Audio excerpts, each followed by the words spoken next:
पर पेटीएम, ये एक और स्टॉक है जो आज सुबह थोड़ी मजबूती दिखाता हुआ नजर आया कुछ खबरों की वजह से। खबरें आई है इन्हें टॉप मैनेजमेंट पर काम करने के लिए एक सही उत्तराधिकारी मिल चुका है।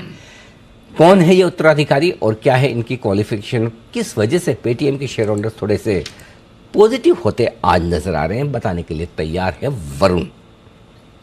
तो अनिल जी, काफ़ी सारी खबरें हैं जो मैं लेके आया हूँ। एक तो जैसे कि आपने कहा कि इनके जो नए एमडी एंड सीईओ जो नियुक्त हुए हैं वो क्यों इतनी इम्पोर्टेंट है वो है।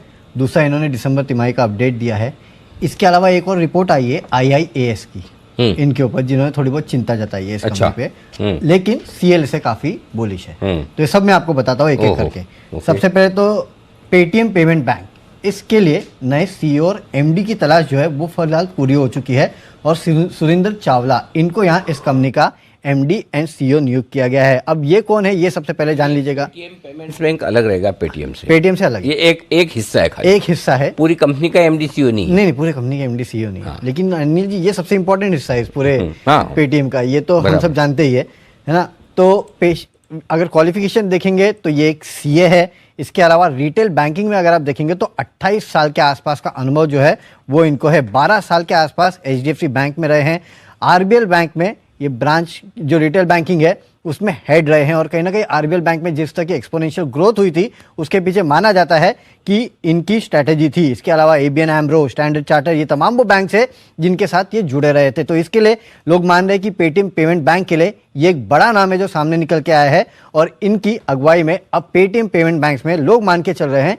कि काफ़ी बेहतर ग्रोथ आपको देखने मिल सकती है। तो ये सबसे पहली चीज़ है। दूसरा, दिसंबर तिमाही का अपडेट अगर आप पेटीएम का देखेंगे तो वो भी काफ़ी अच्छा है। दिसंबर में कंपनी ने 37 लाख नए लोन्स बांटे हैं, 170% की यहाँ बढ़ोतरी है।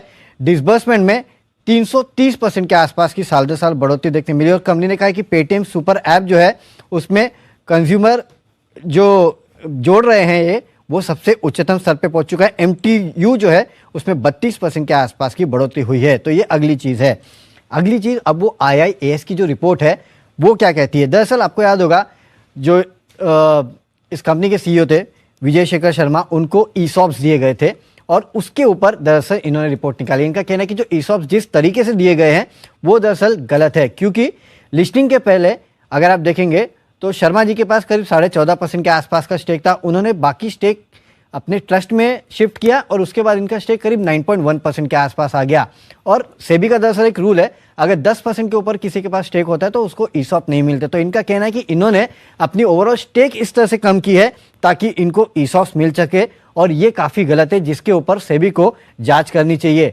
स्टॉक की प्राइस काफ़ी गिर चुकी है, उसके बावजूद रेम्यूनरेशन जो है वो जस का तस है। तो इसके ऊपर भी IIAS ने सवाल उठाए हैं और कहा है कि सेबी को इस सारी चीज़ों की जांच करनी चाहिए। कंपनी का इसके ऊपर कहना है कि हमारे जो नॉन प्रमोटर्स हैं उनको ESOP सारे नियमों के मुताबिक दिए गए हैं, और जो रिडक्शन भी किया गया था स्टेक में वो बेसिकली नॉन प्रमोटर्स में इनको क्लासीफाई करने के लिए किया गया था। वहीं इनका कहना है कि नवंबर 2020 से 2025 तक शर्मा जी की जो सैलरी है वो सेम ही रहने वाली है। तो आप रेम्यूनरेशन पे भी सवाल नहीं उठा सकते हैं।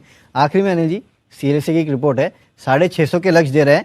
इनका एक जो बड़ी चीज़ है वो ये कह रहे हैं कि इस कंपनी के पास जो कैश है, इसके मार्केट कैप का 25% तो कंपनी के पास कैश ही है, जो कि सबसे बड़ी बात है। और आगे इनको अच्छी खासी ग्रोथ दिख रही है। अगले 12 महीनों में जो बोरोवर बेस है उसमें अच्छी खासी बढ़ोतरी होगी। इसके 650 के लक्ष्य जो है वो CLSA इस काउंटर पे दे रहा है। ओके, तो ये है ढेर सारी रिपोर्ट्स आपके लिए जिनके दम पर आपको एक्शन आज पेटीएम में दिख रहा है। रिपोर्ट भी, खबरें भी, अपॉइंटमेंट भी और न जाने क्या क्या। और बायबैक तो है ही जो सपोर्ट दे ही रहा है। हाँ। ओके, तो पेटीएम, आप में से कोई स्वेच्छा से पेटीएम पर विशेष टिप्पणी चार्ट्स पर फंडामेंटली करना चाहें तो बहुत अच्छी बात है, स्वागत है आपका। नहीं तो फिर मेरे पास तो विशेषाधिकार है ही, मैं किसी का भी नाम लेके सवाल पूछ ही लूँगा। पहले मौका दिया जाए। जी बंसल जी। देखिए अनिल जी, मेरा मानना है कि worst at least for the time being Paytm के लिए ओवर है। तो पैनिक ना करें, जिनके पास है बैठे रहें। और अनिल जी, मुझे लग रहा है ये स्टॉक मतलब कि 565 के अराउंड चल रहा है अभी। 600 रुपए के लेवल्स को टच करेगा, किस करेगा, एक बार 600 के लेवल्स आएंगे तब इसको रिव्यू करेंगे। तो पैनिक ना करें, करेक्शन आती है, नीचे में मिलता है, तो जो ऊपर का फंसा हुआ है एक बार एवरेजिंग के बारे में सोचे। तो चलिए, नीचे आप चाहें तो एवरेजिंग करने के भी सोच सकते हैं, और जल्दबाजी में बेचे ना, ये तो साफ है। और यही बात हम भी लगातार करें कि अब new age e commerce company में हड़बड़ी ना करें। पहले नहीं की तो गड़बड़ी होगी, अब करेंगे और नीचे में बेचेंगे तो हड़बड़ी हो जाएगी। तो पहले गड़बड़ी की, अब हड़बड़ी ना करें। दो में से एक चीज़ तो रोकें कम से कम।